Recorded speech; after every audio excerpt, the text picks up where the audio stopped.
Shalom saudara, salam damai sejahtera dalam kasih Kristus bagi kita. Jumpa kembali dengan saya, Nur Fitriadin di channel Peace of Christ. Kiranya melalui video yang diunggah oleh channel ini, boleh menjadi berkat bagi setiap kita. Dalam video kali ini, saya akan menayangkan bagaimana pendapat dari Bung Denny Siregar tentang ulama yang benar. Di situ Om Denny Siregar ini memaparkan kriteria bagaimana seorang ulama yang benar. Apa pesan Bung Denny Siregar? Mari saya mengajak kita untuk memperhatikan video ini. Saya itu punya kriteria yang sangat tinggi terhadap siapa yang harus saya jadikan ulama. Ulama itu dari kata alim atau orang yang berilmu. Dan sebenarnya kata ulama itu dulunya di Arab sana artinya adalah pakar di dalam segala bidang. Tetapi sesuai dengan perkembangan zaman, ulama itu disematkan khusus pada sisi agama dengan pengertian yang lebih dalam. Bahwa ulama itu selain dia ahli ilmu agama, juga orang yang menerapkan ilmu agama di dalam dirinya. Dan itu tentu saja berkaitan dengan adab dan akhlak sesuai dengan inti dari agama itu sendiri. Cuman sekarang ini gampang banget menyebut seseorang itu ulama berdasarkan aksesorisnya, bukan isinya. Pakai sorban dikit dibilang ulama. Bisa bahasa Arab dikit langsung dipanggil ulama. Tahu ayat dan hadis 1-2 aja langsung digelari ulama. Gampang banget. Gelar ulama menjadi murah dan tidak lagi sakral. Perhatikan saja di Indonesia. Kayak Somad itu. Dia digelari ulama oleh pendukungnya. Ketika dia sudah dapat gelar ulama, maka dia menjadi manusia setengah dewa. Gak boleh dikritik sedikit pun oleh siapapun. Padahal Somad sering banget di videonya menghina agama lain yang jelas-jelas gak sesuai dengan ajaran Islam. Masa gituan disebut ulama? Ada lagi yang kayak Sugi Nur, mantan pedagang obat dan preman pasar. Ketika dia dikasih jubah panjang, langsung deh disebut ulama. Padahal coba nonton videonya. Apa ada isinya? Gak ada, cuman caci maki doang. Yang matamu picek lah, yang jancuk lah. Itu ulama apaan? Ulama matamu picek. Dan model Somad sama Sugi ini banyak banget di Indonesia. Karena begitu liberalnya Indonesia terhadap agama. Gak ada tuh yang namanya sertifikasi penceramah agama seperti di Mesir misalnya. Semuanya mendadak jadi ulama. Yang penting jenggot panjang, jidat hitam, pakai sorban sama gamis putih yang berjuntai di jalan, udah deh jadi ulama. Terus kalau kita kritik, pendukungnya marah dan mengancam. Daging ulama beracun. Lagian siapa juga sih yang mau makan daging ulama? Mendingan makan steak, jelas enak dan halal. Ulama yang saya kenal di Indonesia ini ada 3. Ada Quraish Shihab. Beliau doktor di bidang hadis. Gak pernah mau dipanggil ulama apalagi Habib. Siapa coba yang meragukan ilmu hadisnya Quraish Shihab? Gak ada. Ilmu beliau itu tinggi, akhlak beliau juga sangat bagus. Ada lagi Kiai Ahmad Mustafa Bisri yang juga seorang doktor. Beliau sering dipanggil dengan nama Gus Mus. Akhlak dan ilmu beliau seiring, bikin orang yang berhadapan dengan beliau tunduk bukan hanya karena keilmuannya saja, tetapi juga kerendahan hatinya dan ketinggian akhlaknya. Yang terakhir ada Ahmad Syafi'i Ma'arif atau biasa dipanggil Buya Syafi'i. Ini juga dahsyat. Dengan posisi beliau sebagai tokoh nasional, kerendahan hati beliau ada di level yang sempurna. Setiap hari terlihat dengan pakaian sederhana, naik sepeda, dan di usia sepuhnya orang-orang sangat hormat padanya. Dan itu baru 3 saja yang saya tahu, selebihnya banyak, hanya nggak kelihatan.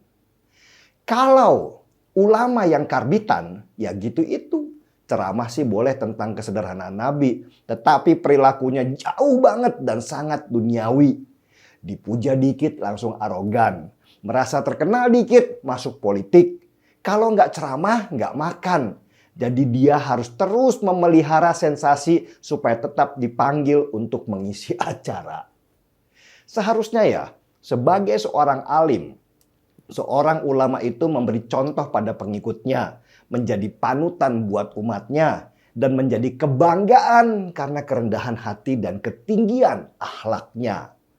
Kalau model ulama seperti Sugi dan Somad, yang ada gelar ulama mengalami penurunan kualitas sehingga yang ada jadi bahan ejekan banyak orang.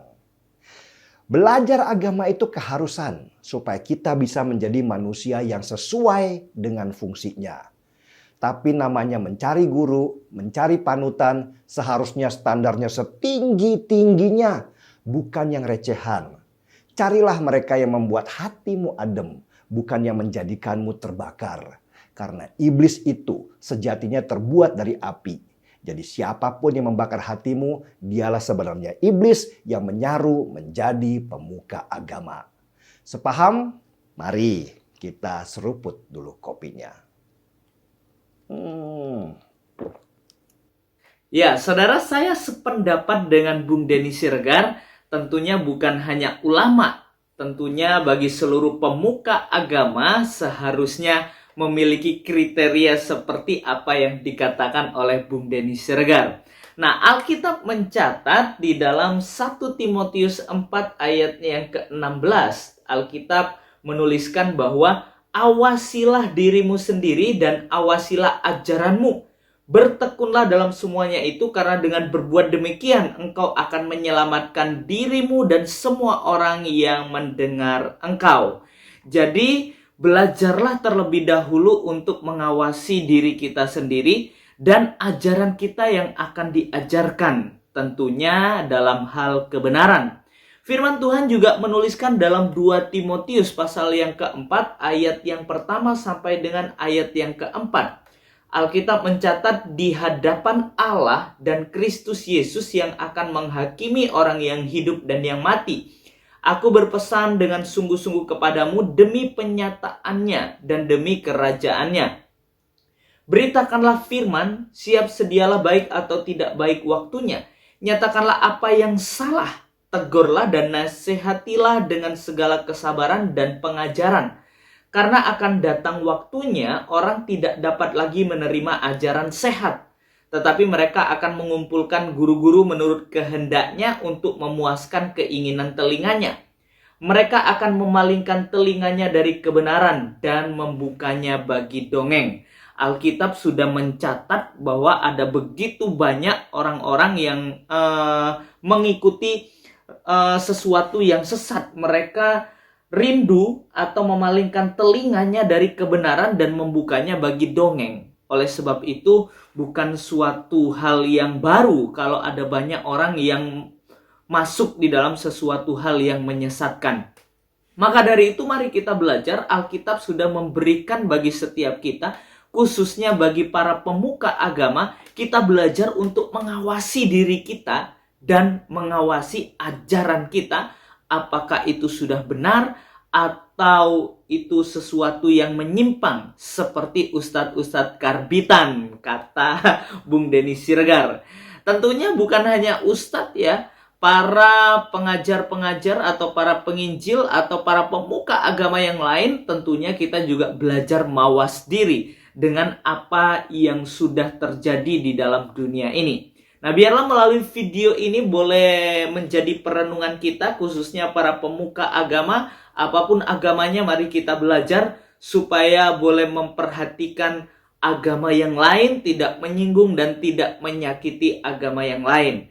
Baik, terima kasih. Inilah video yang dapat saya bagikan pada hari ini. Kiranya boleh menjadi berkat bagi setiap kita, khususnya bagi para pemuka agama, supaya berpikir menjadi berkat bukan menjadi batu sandungan bagi umatnya. Tuhan Yesus memberkati. Solideo Gloria.